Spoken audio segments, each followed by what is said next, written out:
Yo, yo, yo, yo, yo. It's what up? It's crime time.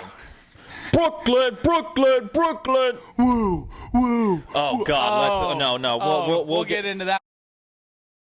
This is going to be our Monday Night Raw review of May 25th. And at the end, we'll dabble in a little bit of Elimination Chamber predictions. First segment was the Authority comes out, and Dean Ambrose has signed a contract. And same old stuff. Yeah, so they come down. Roman comes down, too, which was, I mean, not completely unexpected. But hey, he wasn't on the mic, so they gave us a gift there. So it was pretty much just a regular Authority segment with somebody. So the whole night was a regular Authority night. Yeah, so let's go ahead and rate this segment real quick. I think that they didn't sign the contract. Kind of made it kind of pointless. And then they had the match directly after. But we'll break down that match in 1 second. So I'm going to give a thumbs down and a half on the opening segment. 2 thumbs down. So then we have the first match between Roman, Dean, Seth Rollins, and Kane. I'm going to thumbs down and a half. I'm going to go with 2 thumbs down. Very boring, very plain, nothing. Same old stuff. Why did they keep giving us the same thing every week? It's like over. Like you can predict the first hour and then the last hour. You know, I always had a thing in my mind, like, you know, maybe they start putting different people in the Authority thing, it'll get better. We're going to go from a quick minor Rusev repackage from being Russian to the Bulgarian Brute. So, you want to rate it real quick and then we'll break it down? You know what? Just thumbs down and a half. I'm going 2 thumbs down. I don't know. You have like a squash match with R-Truth, and then Lana comes out. And then he tries to do what every man in the world has always tried to do when the woman is mad, and he can't accomplish it.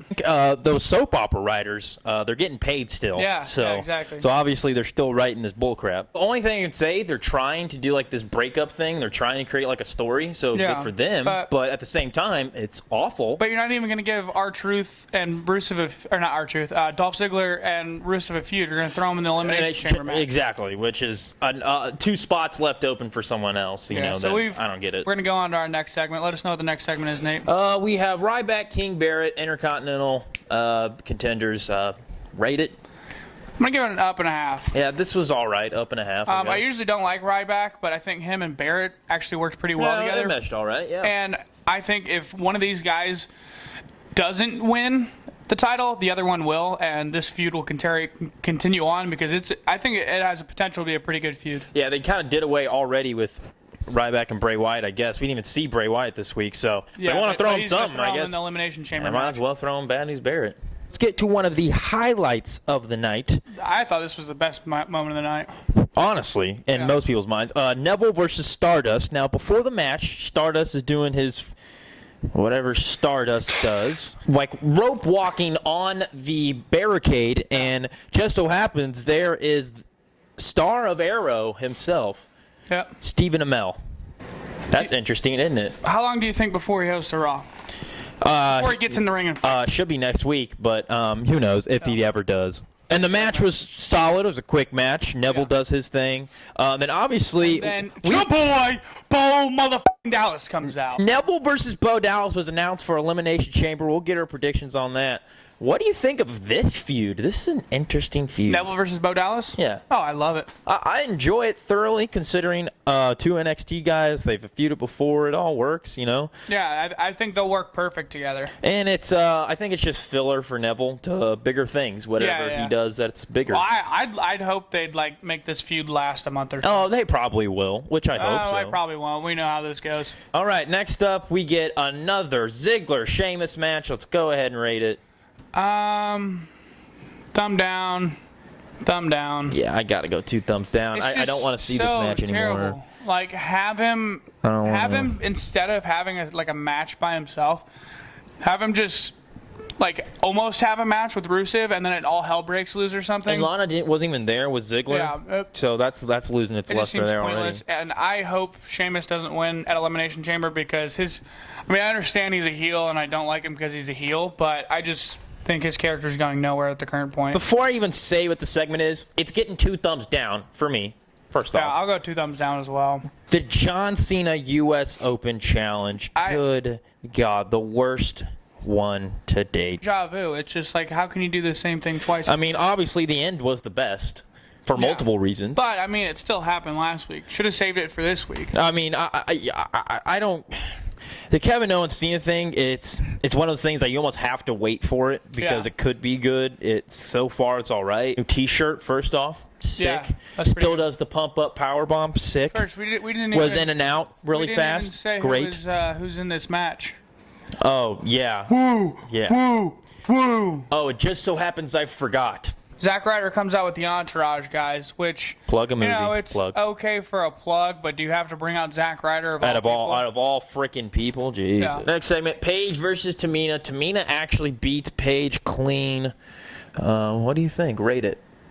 Bella's on commentary.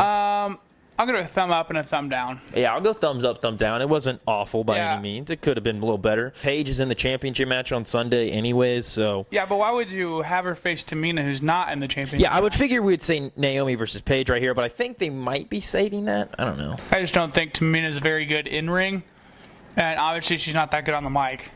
But that's just my opinion. One of the weirdest turn of events of the night, a 10-on-3 handicap match. Go ahead and rate it real quick, Nick. Evens. I just didn't even know what to think. I'm actually going to give it 2 thumbs up. I watched it again, and it was actually pretty cool. They had a lot of cool spots. There's a lot of action going. It was probably the most action we saw all night. Like I said, it's one of those things. It's like WrestleMania and the Intercontinental Championship match. The match will be good, so I guess it's all okay. It's okay. What should have happened though is, I guess I'll put it 1 up and like a 3/4. What should have happened is Luke Harper and Eric Rowan should have came out. We don't even see Harper and Rowan in a tag team match. No, they don't appear at all. So I mean, it was next up. Wasn't a match even. Yeah, it was actually just the ending segment. The ending segment. That's the best way you can put it. Roman comes out and tries to stand up for Dean with the authority, I guess. Gets his ass kicked, and all of a sudden we hear sirens and a big ass ambulance truck. Sirens, by the way. Yeah, ambulance sirens for sure. That sound nothing like police sirens. Yeah. And impersonating an officer was Dean Ambrose. His music hits, the crowd popped. They liked it, I guess. Like I said, it's the PG Austin treatment. I mean, you can't blame them for doing this, for doing it and trying it and giving him this. Give him a shot. Give him a shot, So that's why I'm okay with it. It just wasn't anything great. Yeah, but anyways, it ends with Dean actually signing the contract after the authority leaves the ring. We'll rate Raw in general. I mean, I'll give it a half and a down. A lot of it was repeats. Yeah, half and down. A lot of it was stuff that really didn't care about. Just a very unmemorable Raw. There were a few memorable moments. Stephen Amell being one of them. Dean coming out in the police wagon. Kevin Owens, the highlight of the night. All right, so now we're going to run to our second segment here, which is our predictions for Elimination Chamber. So what I want to do is we have a list 1 through 6 here. I want to start at the bottom at 6 and work our way up. Neville versus Bo Dallas. So we'll just do who we think's going to win, not who we want to win. I want both of them to come out victorious, but I think Neville's going over clean. Very easy. I'm going Bo Dallas with some sort of dirty finish. Triple threat Divas Championship match. Nikki Bella, Paige versus Naomi. Right. I'm going to go finally doing it just to make this pay-per-view memorable. Naomi gets the win, wins the championship. See, I'm going to go with the swerve. Either people think Naomi's winning or Nikki's retaining, and I'm going to go with the Paige win. I feel like she was going to win it right before she left, so I think they're going to kind of leave off where she was, and she's going to come back and win it. Intercontinental Championship Elimination Chamber match for the vacant Intercontinental Championship. Sheamus, Ryback, R-Truth, King Barrett, Rusev, Dolph Ziggler. Who do you got? Oh, that's a tough one. I think it's the easiest call of the night. I'm going to go King Barrett. I believe it's going to be Sheamus. I'm going to go with King Barrett. And I think Sheamus is just too predictable. And that's it's the most predictable thing, but it's the most predictable thing that I think is definitely going to happen. First ever time we're going to see this amount of men in an Elimination Chamber. New Day, Lucha Dragons, Kid and Cesaro, Primetime Players, Ascension, Los Matadors. I know you want Los Matadors. Yeah.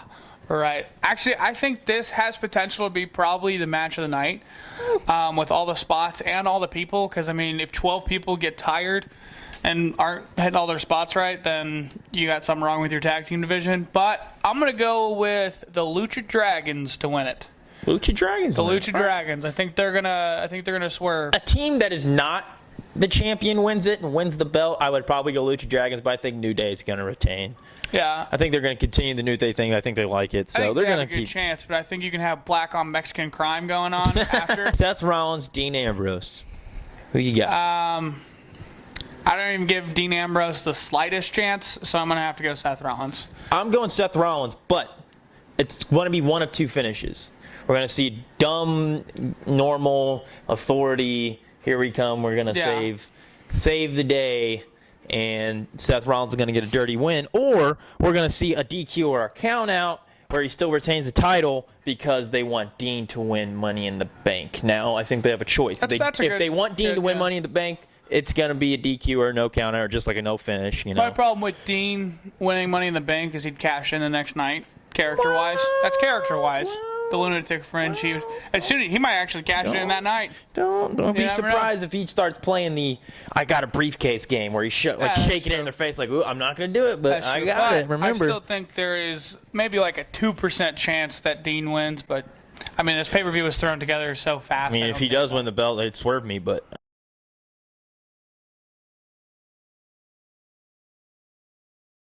All right, it's Jake here with the Elimination Chamber pay-per-view predictions. Let's go Neville with the first match, Naomi in the women's, Sheamus, of course, primetime players out of nowhere, Seth Rollins, and let's go with Kevin Owens. All right, maybe the least predictable or just not knowing match of the night, which is odd for a Cena match. I think it's probably going to go on last. John Cena versus Kevin Owens. No title on the line, just champion versus champion. Which I think they had a missed opportunity there.